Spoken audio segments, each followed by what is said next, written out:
OLED TVs has came a long way in the game. Most people consider it to be one of the best TVs you can buy, from its energy efficiency, rich inky blacks, and even its awesome viewing angles.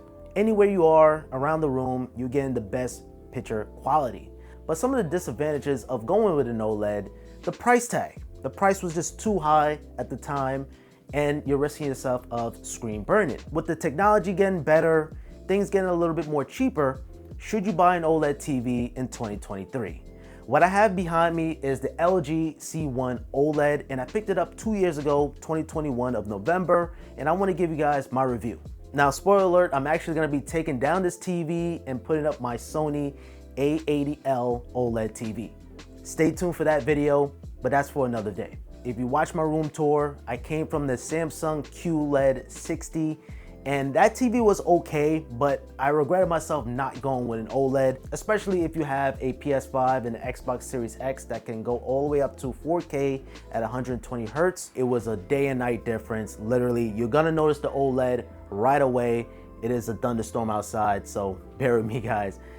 Notice the big difference. Mini LED is the latest technology right now as we speak, but OLED is no slouch. And of course, a modern day TV, you're gonna have thin bezels, the back is gonna be flat. This is not the 2000s. You have Dolby Vision and Dolby Atmos. I watched C, I watched Missing just recently, and I'm even getting ready to watch Black Mirror on Netflix, and even playing games like Returnal, Ratchet and Clank, and even Call of Duty, of course. It plays a huge role on this TV. It really looks stunning. And gaming at 120 Hertz is literally cheating. It's not cheating officially, but you get an advantage, especially when you're playing games like Call of Duty, because you get to see the enemy a little bit more faster, there's no delay, and everything is just so snappy and smooth. You even have a gaming optimizer mode where it's gonna allow you to reduce the latency even further, but we got people using this as a monitor. Now, the OLED is so good, in fact, that you have an LED light on the front to indicate that the TV is off, because if you're in a scene where it's all black, you're gonna think that the TV is off, but with the light being red, you're gonna know that the TV is off. You gotta be very cautious on where you put an OLED TV. It cannot go direct sunlight. That's really where the weakness shows with an OLED. Where is that right now? My TV is absolutely perfect. I have two windows here, one here and the one on the side, but it's not bad. You don't even see a glare on the screen at all. This is my first OLED TV, by the way, with Dolby Vision and Dolby Atmos. It makes a difference, man. Especially Dolby Atmos with spatial audio and everything like that. That's for another video.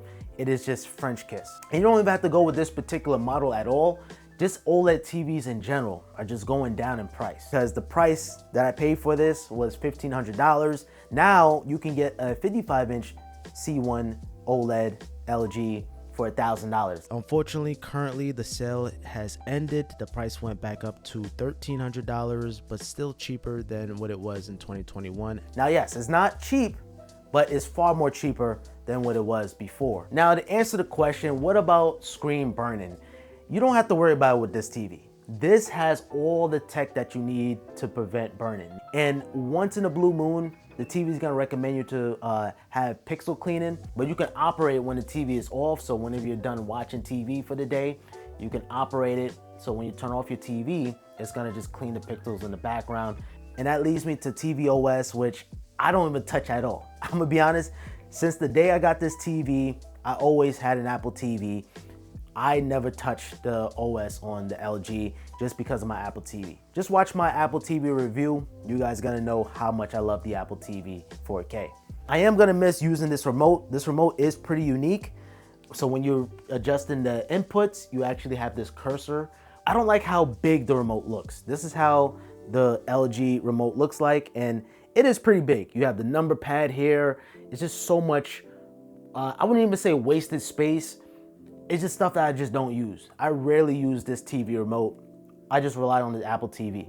And anytime I want to play my PS5, I just grab a controller, press the PS button, and then it switch the TV inputs right then and there. There's no better time to buy an OLED.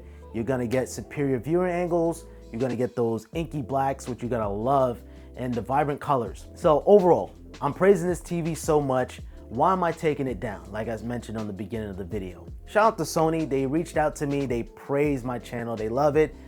And they sent me a brand new Sony A80L OLED TV. I have to remember that in the top of my head.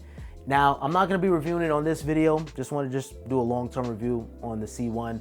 But on my room tour, I'm gonna mention it. Unless you guys wanna see a separate video, let me know in the comments.